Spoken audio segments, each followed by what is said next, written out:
February 16th, 1917, London. In the heart of Whitehall, there's a room the public knows nothing about, a room even most of Parliament is unaware exists. Room 40. The name itself is ordinary, simple enough to forget. But what transpires inside this room possesses the power to alter the course of history. The room is smoky, the lighting dim. A dozen men sit at desks, working through pages of encrypted messages. These aren't ordinary soldiers. Mathematicians, linguists, codebreakers, British intelligence's most secret weapon. And tonight, a message that's fallen into their hands will change the fate of the war. The message was intercepted from a telegraph cable crossing the Atlantic. It came from the German Foreign Ministry, encrypted. But this isn't new to Room 40's codebreakers. They've been cracking German codes for months. Yet, what they've captured this time is different. Nigel de Grey, a young codebreaker, spreads the pages before him. His eyes scan the cipher groups. There's something here, something dangerous. He can feel it even before decoding the first lines. His fingers are trembling. 13,042, 13,400, 18,501, 115, 3,528, 416, 17,203, 414. Numbers, just numbers. But behind each number lies a word. Behind each word, a meaning. And this meaning could change the world. Admiral Sir William Blinker Hall, head of Room 40, stands silently in a corner of the room. His eyes blink constantly. That's how he earned his nickname. But this tick doesn't hide how brilliant he is. Hall is cunning as a fox. And right now, he knows he's hunting big game. Because if this encrypted message in de Grey's hands is really what he thinks it is, if what's written in this telegram is true, they've found a way to bring the United States into the war. And that would change everything. But first, they need to figure out how to reveal this secret. Because one wrong move could destroy it all. This isn't just the story of a telegram. This is a story of mystery, genius, betrayal, and a world whose fate has been sealed. And it all began in that dark room, with that encrypted message. World War I has been raging for 3 years. Europe has turned into a bloodbath, millions dead. The fronts are frozen. Neither side has gained a real advantage. The Germans know that if America enters the war, the Allied victory becomes inevitable. That's why keeping Washington neutral is of vital importance to Berlin. But Germany has its own plan, a desperate plan, a dangerous plan. And this plan will be executed with a telegram. Arthur Zimmermann, Germany's foreign minister, sits at his desk, an old, experienced diplomat. But this war has cornered everyone. Germany has few options left. They have a powerful submarine fleet, but they're using it in a limited way because if they declare unrestricted submarine warfare, meaning sinking neutral countries' ships too, America will definitely enter the war. However, the military leaders are insisting. We must launch unrestricted submarine warfare, they say. We'll starve Britain, capture it within 6 months. The war will be over before America can intervene. Zimmermann knows this is a huge gamble, but he has another plan. If America enters the war, they need to find a way to keep it busy on its own soil. And that way runs through Mexico. Mexico is bitter toward America. It lost Texas, New Mexico, and Arizona in the 1846 to 48 Mexican-American War. They want their territories back. Zimmermann thinks, what if we bring Mexico to our side? What if we offer them an alliance with the promise of reclaiming their lost territories? It's an insane idea, but insane times require insane solutions. Zimmermann drafts a telegram. It will be sent to Heinrich von Eckart, the German ambassador in Mexico. The message is brief but explosive.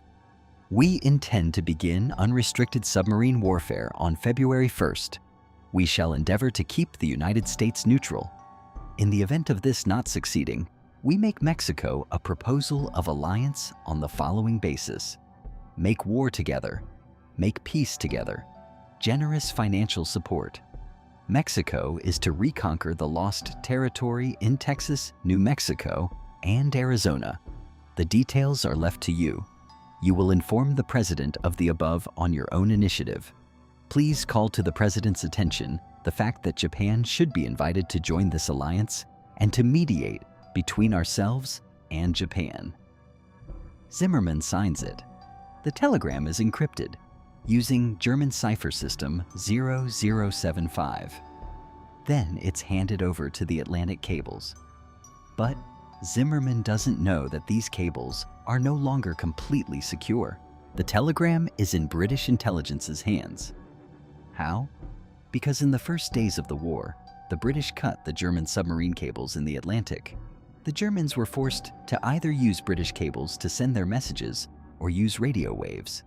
And in both cases, the British are listening. Even worse, the British have German code books. From a German cruiser sunk in the Baltic Sea at the beginning of the war, from a German ship captured off Australia, from a German agent killed in the Persian Gulf. Piece by piece, patiently, the Room 40 team has cracked the German encryption systems. Nigel de Grey and his colleague, Reverend William Montgomery, work on the telegram for hours. The cipher codes slowly unlock. The first words emerge: unrestricted submarine warfare, Mexico, alliance, Texas, New Mexico, Arizona. De Grey freezes. He rubs his eyes, reads again. No, he's not hallucinating. This is real. The Germans are trying to incite Mexico against America. His heart pounds. His hands are sweating. This is incredible.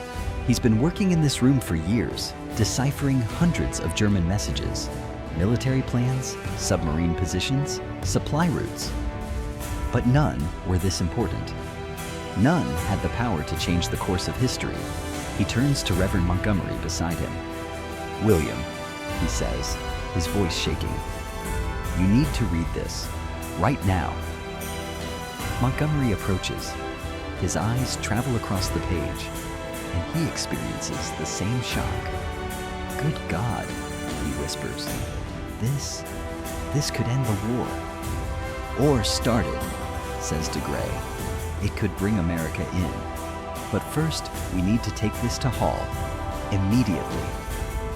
They walk quickly down the corridor. Their steps are fast, but silent. Room 40's rules are strict. Never run, never shout, never draw attention. But inside them, storms are raging. They knock on Admiral Hall's door. "Enter," comes a sharp voice from inside. Hall sits at his desk. His eyes blink constantly. This tic makes him seem weak, but he's one of the sharpest minds in British intelligence. De Grey places the telegram on the desk. "Sir," he says, "you need to see this, immediately." Hall calmly reads the telegram, blinking, but no expression on his face. Minutes pass. The room is silent. De Grey and Montgomery hold their breath. Finally, Hall raises his head. There's a gleam in his eyes. "Gentlemen," he says slowly, this is a gold mine. The key to bringing America into the war. But," he pauses, "but we must be very careful." "What do you mean, sir?" de Grey asks. Hall stands up. He begins pacing the room. "Think about it," he says. "If we give this telegram to the Americans, what's the first thing they'll ask?" Montgomery immediately understands. "How we obtained it." "Exactly," says Hall. "And what will we say? That we're tapping British cables? That we've cracked German codes? No, because..." He raises his finger. "First, the Americans will be furious. They'll realize we might be monitoring their diplomatic lines too, which we are. Second, The Germans will immediately realize their codes have been broken, and they'll switch to new systems right away. Then all our advantage is lost. The room falls silent again. 3 men, thinking. They have a document in their hands that could change history, but they don't know how to use it. Hall walks to the window. Outside, London is dark. The war years have made the city gloomy, but Hall's mind is racing. A plan is taking shape, a dangerous plan. But if it works, there is a way, he finally says. But it's very difficult and very risky. Hall realizes the Zimmermann telegram was sent twice. Once from Berlin to Washington over British cables. Once from Washington to Mexico City over American diplomatic lines, but re-encoded with a weaker cipher, 13040. There's the opportunity. If they can get the Mexico version, they can make it look like they found the telegram there. That way, neither their tapping of British cables nor their breaking of the strongest German ciphers will be revealed.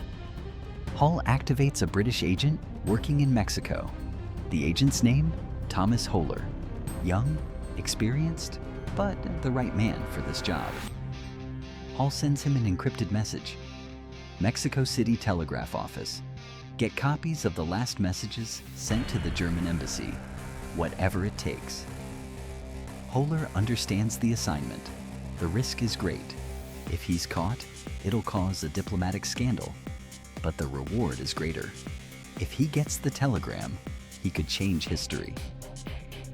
Mexico City, mid-February. Holler identifies an employee working at the telegraph office. The man is young, poor, has a family. Perfect. One night, Holler accidentally runs into him, invites him to a bar. They talk, they drink. Holler slowly approaches the man. "My friend," Holler says, his voice low, "I want to make you an offer. A very simple job, and in return, enough money for your family to live comfortably for years." The man hesitates. "What kind of job?" "A copy of a telegram sent to the German embassy. Just a copy. Nobody will notice. And you'll be rich." The man thinks. His family, his children. They're living in poverty. This money could change everything. But the risk. "If I get caught?" Holler smiles. "You won't get caught. I've arranged everything. You just get the copy and bring it to me. That's all." Days pass. Tension mounts. Hall waits for a report every day in London.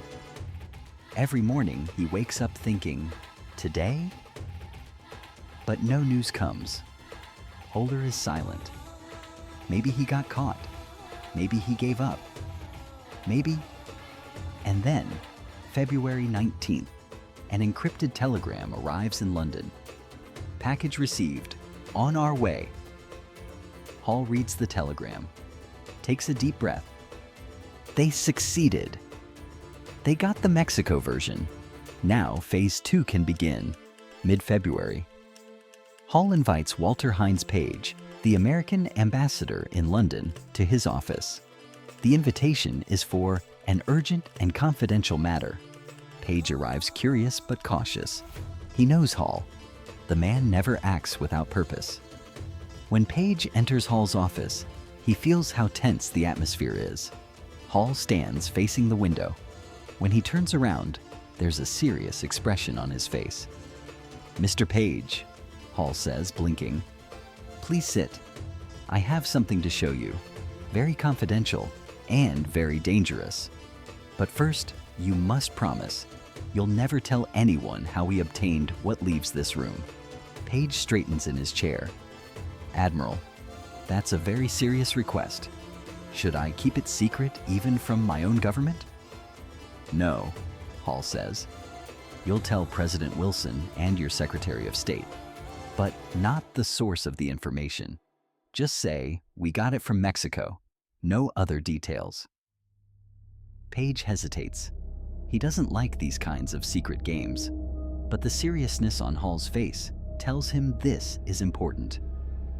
"Very well," he says. "Show me." Hall places the decoded telegram in front of Page and waits. Page reads the first lines. His eyes widen. The second paragraph. His face pales. The third section. The paper in his hand trembles. "Is this?" His voice fails. He coughs. "Is this real?" "Extremely real," Hall says. "Sent from Berlin. Reached Mexico City. Zimmermann's own signature is on it." There's no doubt. Page reads again. Every word sends a shockwave. Germany, Mexico, against America, Texas, Arizona, New Mexico. "Good God," he whispers. This means war. If Wilson learns of this, he must learn."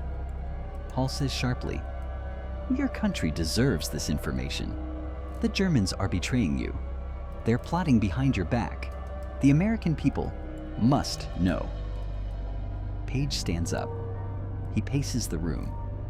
His brain is racing. But what if this is a British trick? What if it's a fabricated lie to bring us into the war?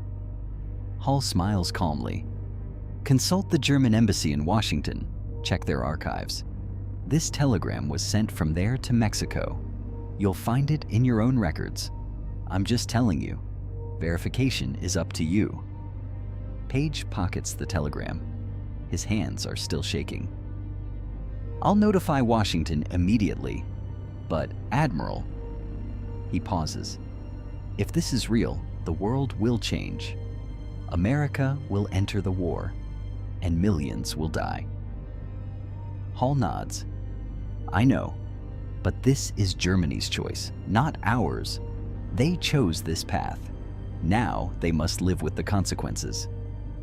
Page immediately sends an encrypted telegram to Washington, choosing his words carefully, with cautious language, but the message is clear.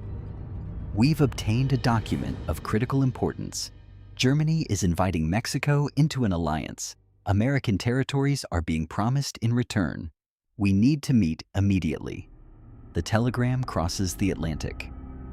Hours later, it reaches Washington. Secretary of State Robert Lansing sits at his desk, exhausted from working through the night. He reads the telegram. His eyes go wide as saucers. "Damn it!" he shouts. His secretary rushes in. "Call the White House, now! Wake the president!" President Woodrow Wilson comes down to the Oval Office in his pajamas, his hair disheveled, eyes sleepless. Lansing and military advisors are there, waiting. Lansing extends the telegram. "Sir," he says, "you need to read this, now." Wilson takes the telegram. He sits, puts on ashen, gant his glasses, and begins reading. First sentence. His brow furrows. Second paragraph. His face hardens. Third section. He grips the paper tightly. He reads again. Silence. The room is silent as a tomb. Finally, Wilson raises his head. "Is this authentic?" His voice is monotone, but anger flows beneath it. "The British say so, sir," Lansing says. "But we may want to verify. If this is a trick..." "A trick?" Wilson jumps up. "Look at this. Zimmermann's signature, the German Foreign Ministry's official cipher. Promises of territory to Mexico. This is tantamount to a declaration of war." A military advisor interjects. "Sir, if this is real, the country is in danger. Mexico could pose a threat on our border. We should send troops." "Stop." Wilson raises his hand. "Not yet. We must verify first. Lansing, activate intelligence. Use every source. We must be certain this telegram is authentic. Because if it is..." He pauses, looks out the window. Outside, it's dark, snowy. If it is, we're going to war. The following days pass like hell. Lansing mobilizes all intelligence sources. Telegraph records in Washington are scanned. Agents in Mexico are checked. Every detail, every word, every signature is examined. And the result comes. The telegram is real. Zimmermann really sent it. Germany really is trying to use Mexico. Wilson must now make a decision. He sits alone in the Oval Office for long hours, thinking. His country wants to live in peace, but Germany is betraying them. They're trying to start a war on American soil. His wife, Edith, comes to him. "Woodrow," she says softly, "what will you do?" Wilson takes a deep breath. "What I must," he says. "My people must know this. They must see Germany's true face. It can't be hidden anymore." "But war," Edith says. "War has become inevitable," Wilson says. His voice is weary, but determined. Germany chose this. Now they'll live with the consequences. We're releasing it to the public. February 28, 1917. The Associated Press drops the bomb. The New York Times runs it on the front page the next day. Germany seeks an alliance against US, asks Japan and Mexico to join her. Full text of her proposal made public. The country goes into shock. Newspaper circulation breaks records. The streets are in turmoil. Protests begin. Chants of war with Germany rise. But there are still skeptics, especially German Americans. "Fakey," they say. "British propaganda. They're deceiving us." Street demonstrations begin. Newspaper debates heat up. The nation is split in two. Wilson and Lansing are worried. If they can't prove the telegram's authenticity, their credibility will be destroyed, and they won't be able to bring America into the war. But how to prove it? And then, something unexpected happens. From Berlin, at a press conference, Arthur Zimmermann sits in his office, old, tired. The war has worn him down. Outside, journalists have gathered. Questions are flying. About the Zimmermann telegram, Zimmermann initially doesn't want to answer. His advisors warn, deny it. Absolutely deny it. But Zimmermann is tired, very tired, and perhaps a bit arrogant too. Why should I deny it? He thinks. What I did was a clever move. Using Mexico was a strategic plan. Yes, the codes were broken, but that doesn't mean the plan was wrong. The journalists are lined up. Firing questions. Minister Zimmermann, American newspapers have published a telegram. It bears your signature, sent to Mexico. Is this true? Zimmermann straightens at his desk. His advisors look on in panic. No, sir, they whisper. Deny it. But Zimmermann isn't hearing them, or doesn't want to hear. He stands up. His voice is clear, decisive. Yes, he says. I sent that telegram. The room freezes. Journalists are in shock. Pens drop. Cameras flash. Advisors' faces are white as sheets. What have you done? They whisper. A journalist jumps in. So the telegram is real? You really offered Texas and Arizona to Mexico? Zimmermann nods. Yes, it was a strategic move. If America entered the war, we planned to keep them busy on their own border. It was a logical plan. Logical! Another journalist shouts. You planned to bring war to America on its own soil? Yes, Zimmermann says, still stubbornly. This is war. Every strategy is vowed. The room erupts. Journalists clash with each other. Questions rain down. Zimmermann suddenly realizes what he's done. His mistake is enormous. He's confirmed the telegram. Now, no one can doubt. America will definitely enter the war. The conference ends. When Zimmermann retreats to his office, his advisors are beside themselves. Why? They ask. Why did you confess? Zimmermann looks out the window. Berlin is snowy, cold. I don't know, he says quietly. Maybe I'm tired. Maybe I just wanted to be honest. Maybe... He falls silent because he doesn't know the answer. He only knows he's made a huge mistake, and this mistake will change the course of history. The news spreads around the world within hours. Zimmermann confessed. The telegram is real. Now no one can doubt. The American public goes wild. Isolationist voices have been silenced. Everyone is for war. Wilson can no longer resist. He goes to Congress. April 2nd, 1917, Wilson delivers his historic speech in Congress. The world must be made safe for democracy. Congress votes on the war resolution. Result? Yes. April 6, 1917, the United States of America officially declares war on Germany. The balance of war has shifted. American soldiers will begin flowing to Europe. Fresh forces, unlimited resources. Germany's fate is sealed. November 1918, Germany signs the armistice. The war ends. 4 years, 20 million dead, the collapse of empires. And that little telegram played a huge role in bringing this end. The Zimmermann telegram wasn't just a message. It was one of history's turning points.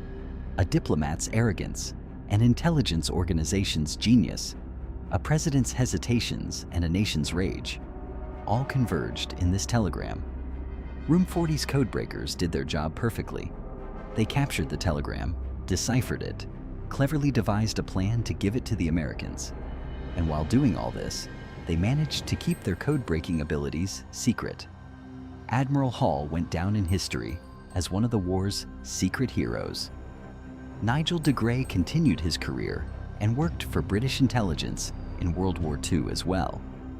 Arthur Zimmermann went down in history as an example of stupidity for confessing to the telegram.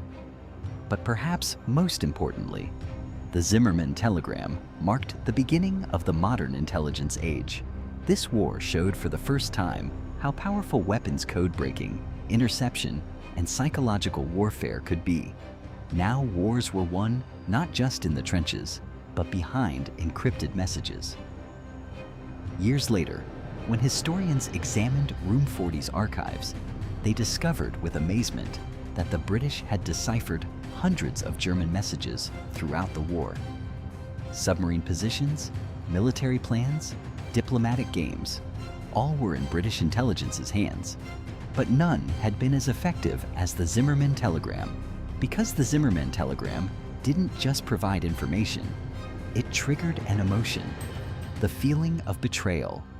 America learned that a backstabbing was being planned against it, and no intelligence report can create that feeling. It came from Zimmermann's own words. Today, the original copies of the Zimmermann telegram are kept in archives, yellowed papers, faded ink, encrypted number sequences. But behind these numbers lay the fate of a world war, and it gave us a lesson we must never forget. You don't need huge armies, massive weapons, or glorious battles to change the course of history. Sometimes, just a message is enough. A message reaching the right people at the right time. The journey that began in that dark room in London, in Room 40, ended at the White House in Washington. The trembling hands of codebreakers in the dim light of lamps changed the course of world history. When Zimmermann sent the telegram, he could never have imagined that this message wouldn't just reach Mexico, but would spread to the entire world. He could never have predicted that it would become an explosive bomb in the hands of British intelligence, and he could never have known that he'd committed one of the greatest diplomatic blunders in history. But perhaps the most ironic thing was this. Zimmermann's goal was to keep America out of the war. He planned to use Mexico to keep the US busy on its own soil. But the exposure of his telegram had the opposite effect. It brought America into the war with determination like never before. One of history's greatest paradoxes, a message created the exact opposite result of what its author intended. And so, an encrypted message sent from Berlin on January 16, 1917, was written in golden letters on the pages of history. The Zimmermann telegram ceased to be just a historical document. It became a symbol showing the power of intelligence warfare, how a single message can change the world, and that fate is sometimes hidden in the tiniest details. The cipher codes decoded in that dark room, in the dim light of lamps, weren't just numbers. They were history's turning points, and Nigel de Grey and his colleagues were aware of what they held in their hands. They weren't just codebreakers, they were architects of history. Today, a century later, the Zimmermann telegram is still taught in textbooks, in diplomatic history classes, intelligence schools, war strategy analyses, because that message teaches us much. The power of a message, the value of a secret, the cost of a confession, and most importantly, that nothing in history is coincidence. Every word, every decision, every move, they all trigger each other like dominoes. And sometimes, the fall of one piece changes the entire world.